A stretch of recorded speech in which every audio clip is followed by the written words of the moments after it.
Mustafa Aamir case पे हम आपको मुसलसल अपडेट करते हैं। हमारी टीम बात कर रही थी तो ये सवाल पैदा हुआ कि लोगों के जहनों में कुछ सवालात हैं और टीम मेंबर्स ने वो सवालात किए। तो फिर हमने कहा हम वीडियो बनाते हैं और ये सवालात जो टीम मेंबर्स के हैं वो आपके सामने उसी तरह से रखते हैं कि वो क्या पूछ रहे हैं। यही सवालात, ये ख्याल पैदा हुआ कि ये काम आदमी के भी हैं, वो क्या सोचता है कि इस केस में क्या होने जा रहा है। तो हमारे टीम मेंबर्स के जो सवालात हैं वो सवालात आपके सामने सबसे पहले रख देते हैं। अच्छा सर, पहला सवाल मेरा ये है कि इस केस का आपको क्या लगता है कि क्या नतीजा निकलेगा?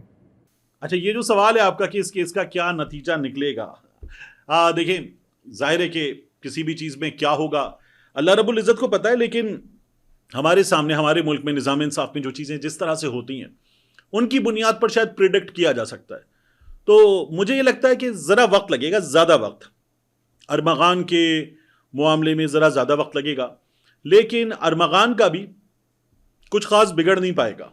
उसकी रीज़न क्या है?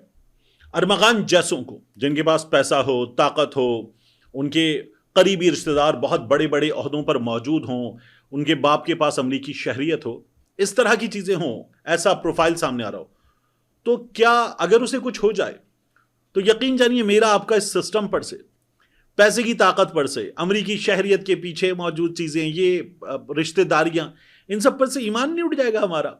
हमारे यहाँ तो ये चीज़ें डिलीवर करती हैं। यानी मजीद अचकजई के मामले में हमने देखा डिलीवर करती हैं चीज़ें। वो बंदा उस गाड़ी में मौजूद था, ये कैमरों की आंखों ने दिखाया था, और फिर उसके बाद वो बंदा मौजूद नहीं था। रेमंड डेविस के केस में क्या हुआ था? आप रेमंड डेविस को छोड़ें, कशमाला तारिक साहिबा की गाड़ी से जो हुआ, क्या हुआ था? ये शहजाद मलिक साहब सुप्रीम कोर्ट ऑफ पाकिस्तान के जज, इनकी बेटी बाइज्जत बरी हो गई, क्या नहीं हुआ था? जो इस्टेब्लिशमेंट के करीब तरीन सहाफी थे वो कह रहे थे देखें जज साहब ने क्या किया, जज साहब की बेटी ने क्या किया, जज साहब कैसे कर सकते हैं, जज साहब ने अपना सरूर रसूख इस्तेमाल किया। फिर उसके बाद वो जो मैं बात कर रहा हूँ, रिश्तेदारियां बचा लेती हैं, ओहदा बचा लेता है। इस केस में रिश्तेदारी भी है, ओहदा भी है, इस्टेब्लिशमेंट के करीब वो उसके सगे चचा, तो ये चीज़ें हैं। फिर उसके बाद अमरीकी शहरियत का मामला है। तो जो हिस्ट्री है हमारे सामने बड़े बड़े लोगों की, ताकतवर लोगों की, ये नताशा का केस, क्या हुआ नताशा के केस में? तो ऐसे तमाम मौके पर हमने तगड़े लोगों को, बड़े लोगों को ऐसे निकलते हुए देखा है जैसे मक्खन में से बाल। तो कुछ केसेस ज़्यादा बड़े होते हैं, उनको ज़रा ज़्यादा हाइप मिल जाती है, ज़रा ज़्यादा उनकी कवरेज हो जाती है, तो थोड़ा सा ज़्यादा वक्त लग जाता है। लेकिन क्या ये तमाम बड़े बड़े लोग बहुत मुश्किल वक्त गुजारते हैं ज़ेर हिरासत? तो नहीं, ये भी हमने देखा है कि ज़ेर हिरासत कोई बुरा वक्त नहीं गुजारते। हम एक मिसाल और भूल रहे हैं, शाहजेब कत्ल केस में शाहरुख जतोई की। शाहरुख जतोई जिस तरह से बच निकला, तो हमारे निज़ाम इंसाफ में वो मिसाल बार बार दी जाती है ना कि कानून मकड़ी का वो जाला है जिसमें कीड़े मकोड़े फंस जाते हैं, दरिंदे जाला फाड़ के निकल जाते हैं। तो अरमगान के केस में क्या होगा? अगर इसको सजा हो जाएगी, जो जाहिर है कि अगर इसने गुनाह किया है, ये मुजरिम है, तो इसको सजा मिल जानी चाहिए। अभी तक जो चीज़ें सामने आ रही हैं उनके मुताबिक इसको सजा मिल जानी चाहिए। लेकिन आगे जाकर आप एक और चीज़ देखेंगे जो हमें चीज़ों से नजर आ रही है, डेवलपमेंट से, इसकी जहनी कैफियत का भी मसला निकलेगा। नताशा का निकला था, अरमगान की जहनी कैफियत का भी मसला निकलेगा। अरमगान बच निकलेगा, थोड़ा वक्त ज़्यादा लगेगा। पैसे का, जहनी कैफियत का, रिश्तेदारी का, ताकत का, निज़ाम इंसाफ की खराबियों का इस्तेमाल होगा, लेकिन अरमगान बच निकलेगा। अच्छा, मुस्तफ़ा आमिर केस में ताज़ा तरीन अपडेट क्या है? अच्छा, ताज़ा तरीन क्या है? देखिए, ताज़ा तरीन ये है कि इस वक्त अरमगान जो है वो रिमांड पर है। ये 7 रोज़ा रिमांड जब मुकम्मल होगा तो उसको वापस लाया जाएगा।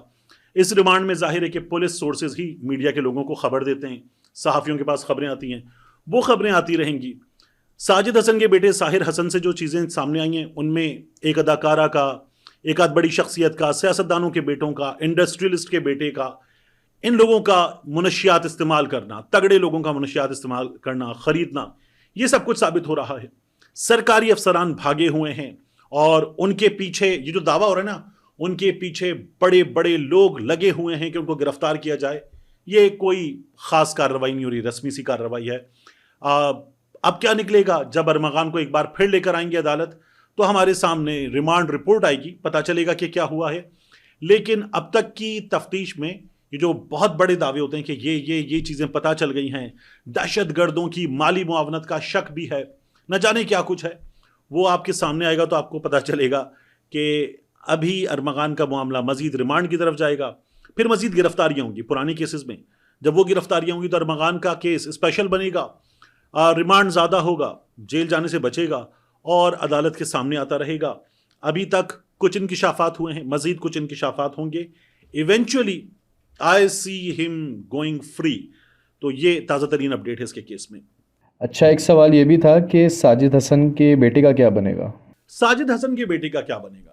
وہی جو ارمغان کا بنے گا. وقت زیادہ لگ سکتا ہے.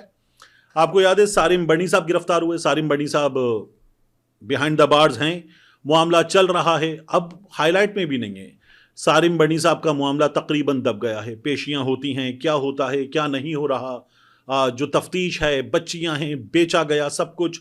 اس حوالے سے تھوڑی بہت کچھ دن کے بعد کوئی کا چنگاری سوشل میڈیا پہ آ جاتی ہے. کیا میڈیا پہ کوئی کوریج ہو رہی ہے؟ کیا ویب سائٹس پہ بڑی بڑی خبریں لگ رہی ہیں؟ کیا سارم بنی صاحب کا معاملہ اسی طرح سے اب تک ہیڈ لائنز کی زینت ہے؟ نہیں ہے. تو سارم بنی صاحب کا معاملہ دب چکا ہے. جو جیل سے خبریں آ رہی ہیں اس کے مطابق سارم بنی صاحب جیل میں ہیں. ان کی جیل ظاہر ہے کہ جیل ہوتی ہے, مطلب وہ پرتعیش بھی ہو تو جیل ہوتی ہے, لیکن ان کی جیل بہت سخت جیل نہیں ہے.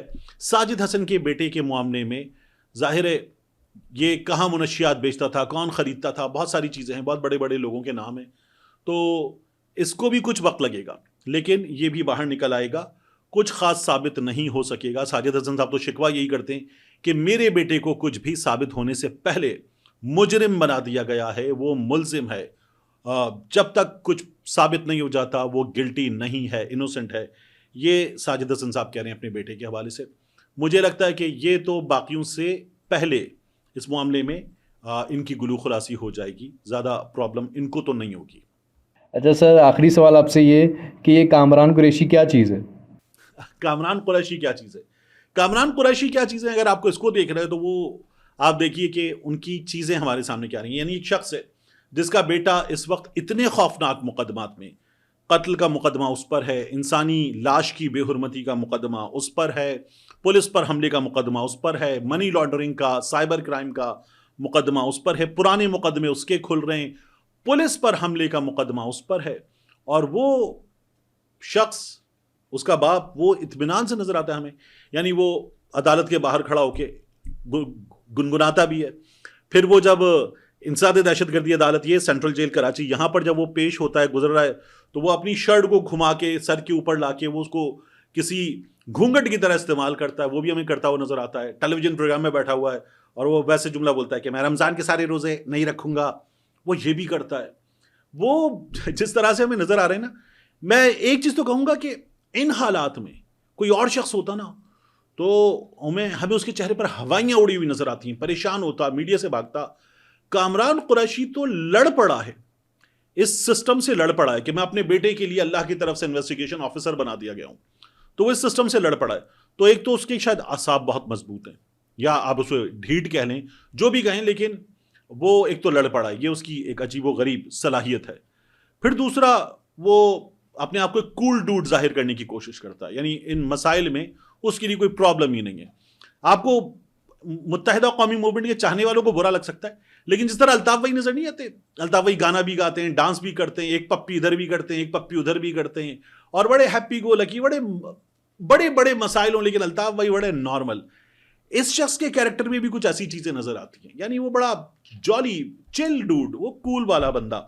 تو کامران قریشی ایک ایسی چیز ہے, اس بات کی تو داد دینی چاہیے کہ اتنے پرابلمز میں کوئی اور شخص ہو تو اس کے اعصاب جو ہیں وہ جواب دے جائیں, لیکن یہ شخص جو ہے وہ کبھی آپ کو فنی لگتا ہے, کبھی آپ کو نان سیریس لگتا ہے, کبھی آپ کو لگتا ہے یہ ٹھیک بھی ہے یا نہیں ہے, کچھ کھسکا ہوا تو نہیں ہے, کبھی آپ کو یہ شخص جو ہے وہ ڈھیٹ لگتا ہے, لیکن یہ اپنی جگہ جو ہے, اور کبھی کبھی یہ بھی لگتا ہے کہ جان بوجھ کے یہ سب کچھ کر رہا ہے تاکہ توجہ ہٹا دے, بہت ساری چیزوں سے توجہ ہٹا دے, جان بوجھ کے کر رہا ہے. لیکن ایک ایسا بندہ ہے کہ جو ان حالات میں عجیب گھس گیا ہے, لڑک بھی نہیں گیا بلکہ گھس گیا ہے, اور اپنی جگہ بنا کے اپنے بیٹے کے لیے وہ کم از کم کہیں نہ کہیں کوئی نہ کوئی ایک موومنٹ سی اپنے تعین کر رہا ہے. کیا نتیجہ نکلتا ہے نہیں, لیکن کامران قریشی نے سب کی توجہ حاصل کر لی.